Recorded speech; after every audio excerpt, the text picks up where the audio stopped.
মাস। এই মাসে আমাদের জাতীয় ক্ষেত্রে অনেকগুলো খুব গুরুত্বপূর্ণ ঘটনা আছে।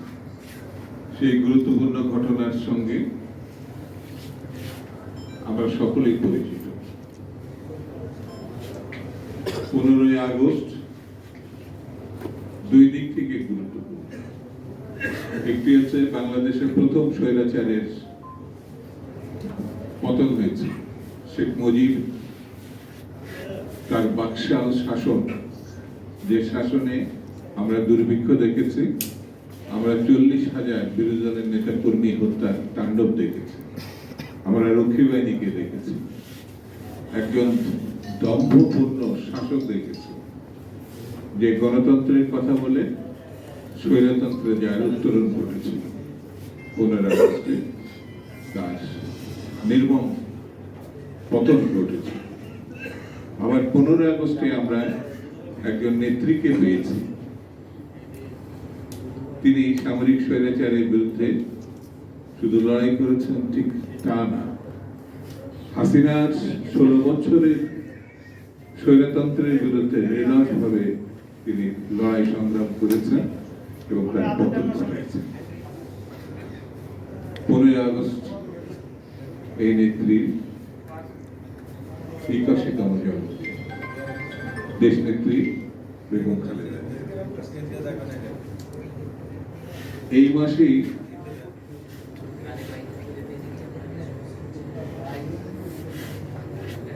জুলাই আগস্টের গণঅভ্যুত্থানের যে লড়াই, সেই লড়াইয়ের ঐতিহাসিক পরিসমাপ্তি হয়েছিল 5ই আগস্ট। কতগুলো ঘটনা না। আমি যারা স্বৈরতন্ত্র পতনের 1 বছর আগে আমাদের জাতিগতভাবে মুক্তি দিয়েছিল, সেই আমাদের সন্তানরা, যারা তরুণ বিপ্লবী, যারা নিজেদেরকে উজাড় করে দিয়ে 15-16 বছরের হাসিনার স্বৈরতন্ত্রের পতন ঘটেছিল, আমি তাদের রুহের মাগফিরাত কামনা করছি এবং তাদের প্রতি শ্রদ্ধা জানাচ্ছি। আর যারা আহত হয়েছিলেন তাদের সুস্থতা কামনা করছি এবং সরকারের কাছে দাবি করছি তাদের দায়িত্ব নেওয়ার জন্য চিকিৎসার ব্যবস্থা করে। বন্ধুরা, বাংলাদেশে জবাবদিহিমূলক একটি সরকারের দরকার এবং এই জবাবদিহি সরকারের জন্য একটি ভালো নির্বাচনের দরকার এবং এই ভালো নির্বাচনের জন্য বেগম খালেদা জিয়া মৃত্যুর খুব কাছাকাছি থেকে ফিরে এসেছে। তাকে চিকিৎসা পর্যন্ত হাসিনা করতে দেয় নাই, মুক্তি তো দেয় নাই। মিথ্যা মামলায় তাকে নিম্ন আদালতে 5 বছর, উচ্চ আদালতে সেটা বাড়িয়ে 10 বছর সাজা করেছিলেন। তিনি 6 বছর জেলে ছিলেন। সেই লড়াইয়ে মুক্ত হয়েছে।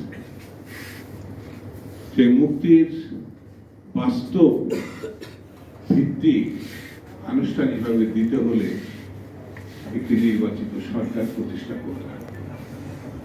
এখন যেটি আমাদের গত 16 বছর ছিল না, এখনো নাই। সরকার বলেছে তারা প্রতিশ্রুতিবদ্ধ 26 সালের জানুয়ারি মাসে নির্বাচন করবে। আমরা সরকারকে অভিনন্দন জানিয়েছি, ধন্যবাদ জানিয়েছি। আমরা বলেছি যত কিছু বাধা বিপত্তি আসুক না কেন, বিএনপি সরকারের পাশে আছে, অন্যান্য রাজনৈতিক দলগুলো আছে, কিছু কিছু খুচরা পার্টি তারা অবৈধভাবে কিছু কিছু মন্ত্রণালয় নিয়ন্ত্রণ করছে এবং সেটাকে নিজেদের সম্পত্তি বলে মনে করছে।